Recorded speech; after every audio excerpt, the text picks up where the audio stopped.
Intro, narration, 1819. The United States of America sat in a state of delicate balance, 11 free states, 11 slave states. From the outside, it looked like perfect harmonical states, equal representation, equal influence. But this balance? It was an illusion. Beneath the surface, tension simmered. America wasn't concerned with maintaining balance. It was obsessed with something else. Expansion. C9's Manifest Destiny begins. Manifest Destiny. The phrase itself wouldn't appear in print until the 1840s, but the belief was already burning in the hearts of Americans. The idea that it was the nation's God-given right, its destiny, to expand westward across the entire continent. And so, the U.S. pushed forward, territory by territory, state by state. By 1819, America looked like this: Delaware, Pennsylvania, New Jersey, Georgia, Connecticut, Massachusetts, Maryland, South Carolina, New Hampshire, Virginia, New York, North Carolina, Rhode Island, Vermont, Kentucky, Tennessee, Ohio, Louisiana, Indiana, Mississippi, Illinois, and Alabama. That was the Union. But the next year, that would change. Scene 2, Missouri and Maine, a brewing storm. 1818. The Missouri Territory carved out of the Louisiana Purchase pushed for statehood. The following year, Maine, until then part of Massachusetts, sought to do the same. But this caused a political firestorm. Why? Because admitting two new states could break the fragile balance between free and slave states. Missouri wanted to allow slavery. The North opposed it, fearing the expansion of slaveholding power. The South insisted that, just like the original 13 colonies, new states had the right to decide their own fate. Then stepped in Henry Clay, Speaker of the House. His proposal: admit Missouri as a slave state and Maine as a free state. After a year of fiery debate, the Senate added another key clause: any new territory north of the 36-430 line, Missouri's southern border, would be free. The Missouri Compromise was born, but this was only the beginning. Scene 3, the domino effect. A tit-for-tat pattern began. 1836. Arkansas, a slave state, entered. 1837. Michigan, free. 1845. Florida, slave. And next in line, Texas. Scene 4. The Lone Star joins the Union. Texas had a complicated past. Formerly part of Mexico, briefly an independent republic, now it wanted to join the United States, and it wanted to join as a slave state.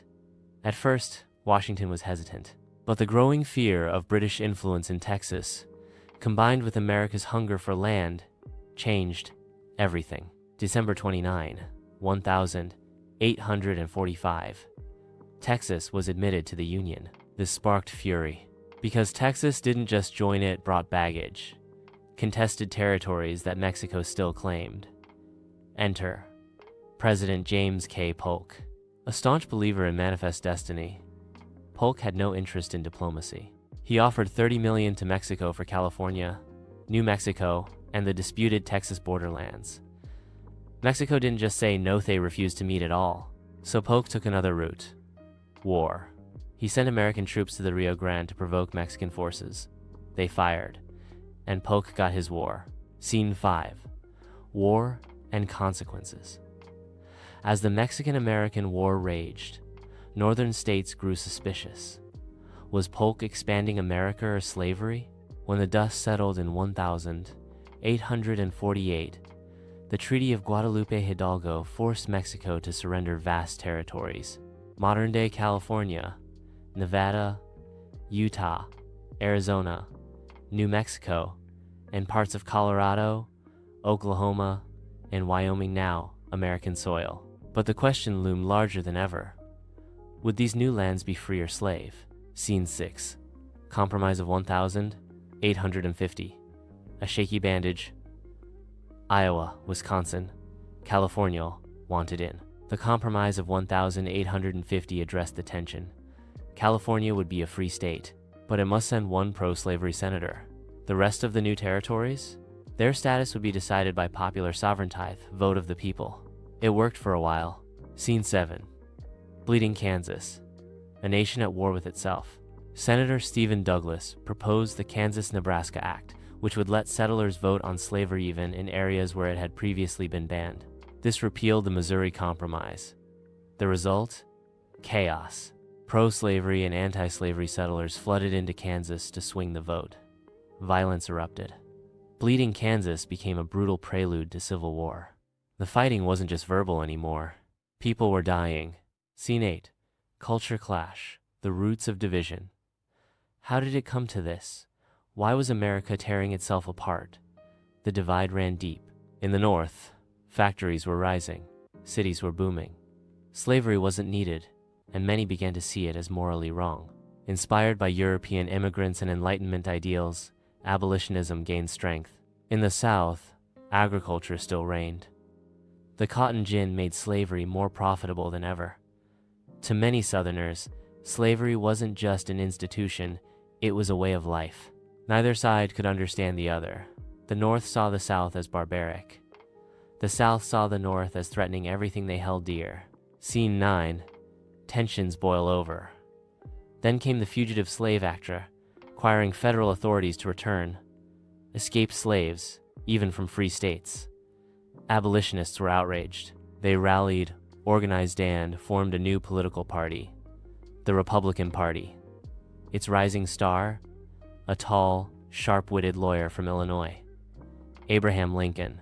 Though he lost his Senate race to Stephen Douglas in 1858, Lincoln's debates turned him into a national figure and a Southern enemy. Scene 10. The Dred Scott Decision. In 1857, the Supreme Court issued its most controversial ruling yet. Dred Scott v. Sanford. Scott, a slave who had lived in free states, sued for his freedom. The court not only denied his claim, it ruled that black people could never be citizens, and that Congress had no authority to ban slavery anywhere. It was a nuclear bomb, dropped on abolitionist hopes. Scene 11. John Brown's Raid. The Final Spark. October 1859. Radical abolitionist John Brown led a raid on the U.S. Armory at Harper's Ferry. He hoped to incite a massive slave uprising. It failed. Brown was captured, tried for treason, and hanged. But his final words echoed across the nation.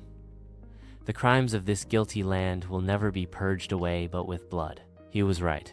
Scene 12. Lincoln elected. The Union cracks. 1860. Abraham Lincoln was elected president. He hadn't even appeared on the ballot in many southern states. For the South, this was the final insult. December 20, 1860. South Carolina seceded from the Union. Others quickly followed. The Confederacy was born. Closing. Narration. The illusion of balance was gone. The United States was no longer united. Decades of compromise, bloodshed, and political chess had failed. Now, America was headed toward its darkest hour. The Civil War was inevitable.